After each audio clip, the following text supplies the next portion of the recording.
That last part is very, very important. 15 U.S.C. 1681A, number 4.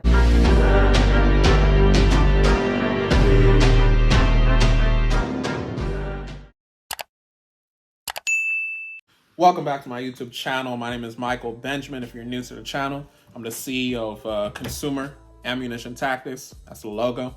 You can go ahead and go to our website, catacticsllc.com, and tap into all our credit resources. We got a lot of free resources, such as my podcast, YouTube, you feel me? So go ahead and tap in. So today's video, I just want to talk about just the basics of consumer law, because I know a lot of people are not familiar with consumer law. So, consumer ammunition tactics, right? So we talk about different ways to actually get items deleted off of your credit report, and a lot of that is based off of different consumer laws. So today we're going to be talking about the FCRA. The FCRA, if you do not know, it is a Fair Credit Reporting Act. So as I'm saying all of these laws, I'm quoting stuff and I'm talking about it, I want y'all to understand that I do have a 2-hour masterclass where I broke down the entire FCRA. If you want to get tapped into that, go to catacticsllc.com, click on courses. It'll take you to FCRA masterclass replay. You can watch it, digest it, take notes, and it's really going to help you get to the next level. And you might be quoting the laws better than me. So keep that in mind. Make sure you subscribe. All right. I'm giving y'all some sauce. I'm giving y'all the best sauce on how to delete items from your credit report. Right. This is the best way to get items deleted, because we're not coming from saying, oh, delete this item, please. We're letting them know this is the law, so delete the damn item. You feel me? So really understand that, and don't sleep on this information I'm going over. Consumer laws are very, very powerful. If you're doing like basic credit repair disputes, I'm not saying that that's not going to work. I'm not saying that it's weak or anything, because I know certain people that do consumer laws, they only mess with consumer laws. Some people that do credit repair methods, they only mess with credit repair methods. But I'm marrying the two. I'm saying, why can't we just all get along? You feel me? But today we're talking about consumer laws. So I want y'all to look up. You can look it up and follow along with me if you want. So you can just Google 15 U.S.C. 1681. 15 U.S.C. 1681, the Congressional findings section. So I want to go over it real quick, and I want to go over the actual laws that I recommend as far as getting items deleted, like quickly. All right, listen. So A says accuracy and fairness of credit reporting. So the thing about the thing about consumer laws and understanding the language, because it is a language, you got to understand the certain phrases and certain words that go everywhere, right? So basically, when we look at accuracy and fairness of credit reporting, there's already a lot going on over there. Accuracy is a measure of value. A measure of value, meaning how valuable is this to me, the consumer, right? That's what the accuracy is dependent upon. If you can get you a Black Laws dictionary to like determine all this and explain it to you, but if you get the masterclass, the FCRA masterclass replay, I did all the work for you. I break it down super easy. And if you go to my YouTube playlist, FCRA snippets, you can go watch some of the videos over there as well. So free if you cheap, right? But remember, being cheap is expensive. You're gonna have to do more work, so don't be cheap. So accuracy, measure of value. Fairness, it means someone not having an unjust advantage over someone else. What's an unjust advantage over someone else? The fact that Experian, TransUnion, and Equifax are reporting this information. The fact that they're reporting your collections, your late payments, all of that. Are they not being harmed by that? You're being harmed by that, because when you apply for stuff, you're getting denied. So you got to understand that that's unfair, right? So that alone, just understanding that basic concept, that alone is enough, not fully enough, but that alone is a good amount to get you started as far as getting these deletions. So it says Congress makes the following findings. So basically, whenever you're reading consumer laws, you got to understand that Congress found something wrong that was going on. And that's what happened as far as the Congressional findings section. So Congress said the banking system is dependent upon fair and accurate credit reporting, right? And I want y'all to get in the habit of clicking on the hyperlinks when you're reading the law. So if you click on credit, it takes you to a hyperlink. Credit is defined as the right granted. Oh, it doesn't say it here, but I just know that credit is defined as the right granted. But just get in the habit of doing that. So the banking system, what's the banking system? Banking system is, stuff like the banks, right? So the banks are dependent upon fair and accurate credit reporting. What did I tell y'all about fairness and accuracy? I already defined it, right? If you missed it, you gotta think fast. So go back to the video where I was talking about accuracy and fairness, and I defined it. So inaccurate credit reports directly impair the efficiency of the banking system. So these inaccurate credit reports, non-accurate, right? Accuracy is a measure of value, right? So if it's not accurate to you, it's inaccurate. These inaccurate credit reports contributes to impairing the efficiency of the banking system.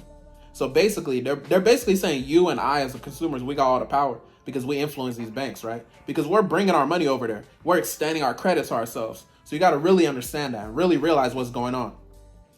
And unfair credit reporting methods undermine the public confidence, which is essential to the continued functioning of the banking system.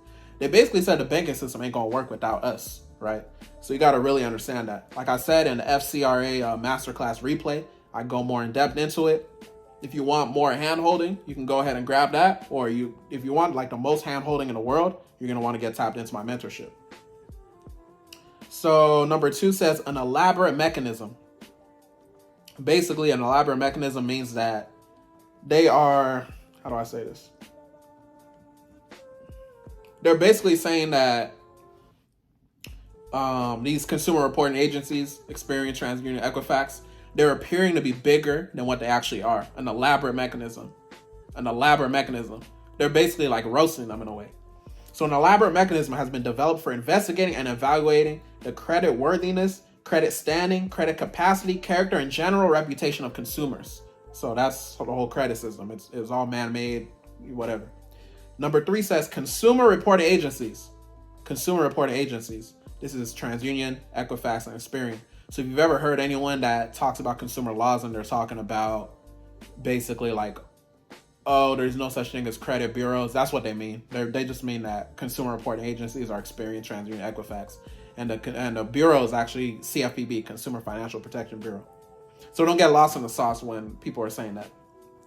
It might just be trying to sound smart, but that's essentially what it means, what they mean.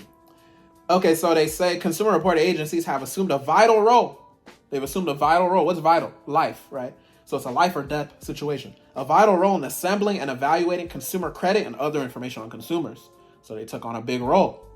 Because they took on a big role, what that mean? They got big responsibility. Because they got big responsibility, what that mean? They've got to be very, very responsible because we, the consumers, are the most powerful piece in the puzzle. All right, so number 4 says there's a need to ensure that consumer reporting agencies exercise their grave responsibilities with fairness, impartiality, and respect for the consumer's right to privacy. That last part is very, very important. 15 U.S.C. 1681A, number 4. The consumer's right to privacy. You as a consumer, you have a right to privacy. You as a consumer, you have a right to privacy. You as a consumer, you have a right to privacy. If I repeat something, it's probably a good chance that it's important. You should probably write it down. You as a consumer have a right to privacy. So because you have a right to privacy, this is already a law that you can enforce when you're writing your letters. You got to understand with credit and using consumer laws, you got to make sure that your letters are customized. So you can let them know these items are reported pursuant to 15 U.S.C. 1681A, number 4, in the Congressional findings section. I have a right to privacy. You reported this information that I have not given you permissible purpose to report. And we're going to go over the permissible purpose law as well. When I get into the laws, I recommend that you actually use in your letters. So just a little bit of sauce on that. Like I said, in the FCRA Masterclass replay, it's 2 hours of information. I'm not going 2 hours in this video. I'm just giving y'all a synopsis. I'm giving y'all a snippet, right? Snippet to the movie, right? Snippet to the movie. I just saw the new Black Panther movie. It was going crazy. So I'm giving y'all like the trailer to the Black Panther movie. Obviously, the Black Panther movie was over 2 hours. That's the whole movie. So if you want the whole movie, you want the whole Black Panther, go ahead and you can text FCRA to 914-353-4741. Text FCRA to 914-353-4741. Text FCRA to 914-353-4741. What did I say about me repeating stuff? It's probably important. So go ahead and text that number. Go ahead and invest in yourself. Don't be cheap because being cheap is expensive. Is being cheap expensive? Being cheap is very expensive. All right, so Yeah, that's the congressional findings section. That's all I want y'all to know as far as that. So some of the laws I recommend that you use when it comes to actually deleting these items. So I want y'all to go to 15 U.S.C. 1681A. If you've been following along, you just go to the next column or section, whatever. So 1681A, number 2, it says exclusions. What does exclusion mean? Something that's not included. So I want y'all to look at 1681A to AI. So write down 15 U.S.C. 1681A to AI. That's basically talking about a report containing information solely as to transactions or experiences between a consumer and a person making the report. To summarize, like I said, if you want more information, go to the FCRA replay. But just to give y'all a basic definition, what that basically is saying is that anything that has to do with the transaction or experience is supposed to be excluded from your consumer report. So what is that? Any situation where you're extending your credit. So any consumer credit situation. So any collection, any late payment, all that is categorized as a transaction or experience because it was between you and the bank. But Experian, TransUnion, and Equifax are somehow reporting it when you didn't even give them permission to. You didn't give them written permission to, right? So keep that in mind. Use that law. I want y'all to look at 1681A to B. So we're in the exclusion section. Any authorization or approval of a specific extension of credit directly or indirectly by the issuer of a credit card or similar device. So credit card, if you don't know, it's basically 15 U.S.C. 1602L. It's defined in there, so you can go look that up. Your social security card is a credit card. So basically, every time you apply for credit, you're using your credit card, right? That's besides the point. So use that law as far in your favor, in your letters. Because basically, anytime you extend your credit, that is included in the exclusion section. It's not supposed to be on there, right? So keep that in mind. 15 U.S.C. 1681A to AI and 15 U.S.C. 1681A to B. I'm going to give y'all a couple more, and I'm going to get out of here. Permissible purposes. So 15 U.S.C. 1681B. So I like 15 U.S.C. 1681B number 2. So it says 15 U.S.C. 1681B number 2. It says any consumer report agency may furnish a consumer report under the following circumstances and no other. Number 2 says in accordance with the written instructions of the consumer to whom it relates. So that's one of my favorites right there. They cannot publish that information unless you gave them written instructions. So yeah, just really keep that in mind, because a lot of times when they're publishing this information on your behalf, it's because it's based off of you not even giving them written instructions. So they got no permissible purpose of even publish it. All right, the next one I want to, last one I want to mention. This is dealing with, what's it called? Inquiries, right? So some of y'all have problems deleting inquiries. It could be Equifax or TransUnion. If you got Experian, go ahead and call them. Like, it's easy. So 15 U.S.C. 1681C-2. It says, a consumer report agency shall block the reporting of any information in the file of consumer that a consumer identifies as information that resulted from an alleged identity theft not later than 4 business days after the date of receipt by such agency of an appropriate proof of the identity of the consumer, a copy of the identity theft report, etc. So basically, whenever you're deleting inquiries, you gotta submit an FTC report when they're Experian. You could do Experian when they're TransUnion or Equifax, right? So that's basically that law that covers that. And that's pretty much all I wanted to give y'all as far as, go-to laws you want to use as far as getting these deletions. But let me even give y'all extra credit. This is not in the FCRA section, but it is a law you could use. This is 15 U.S.C. 6802. 15 U.S.C. 6802. Obligations with respect to disclosures of personal information. So, I want y'all to look at B, opt out. So it says a financial institution may not disclose non-public personal information to a non-affiliated third party unless such financial institution clearly and conspicuously discloses to consumer in writing or other form permitted by the regulations, etc., that such information may be disclosed to such third party. They're not going to do that. B is the one I recommend you use. The consumer is given the opportunity before the time that such information is initially disclosed to direct that such information not be disclosed to such third party. Have these banks ever let you know, like, you have permission to opt out? We're about to report this information to the consumer reporting agencies. No, they just report the information. They furnish the report and they're violating you, but you don't know your rights. So that's why you letting them violate you. So use 15 USC 6802 to opt out, because you can't opt out. If you got value from this video, definitely click the like button, click subscribe, comment, text FCRA to 914-353-4741. Go to catacticsllc.com. Go get all the sauce that we got over there. Tap into my mentorship if you want, if you want to get mentored by me.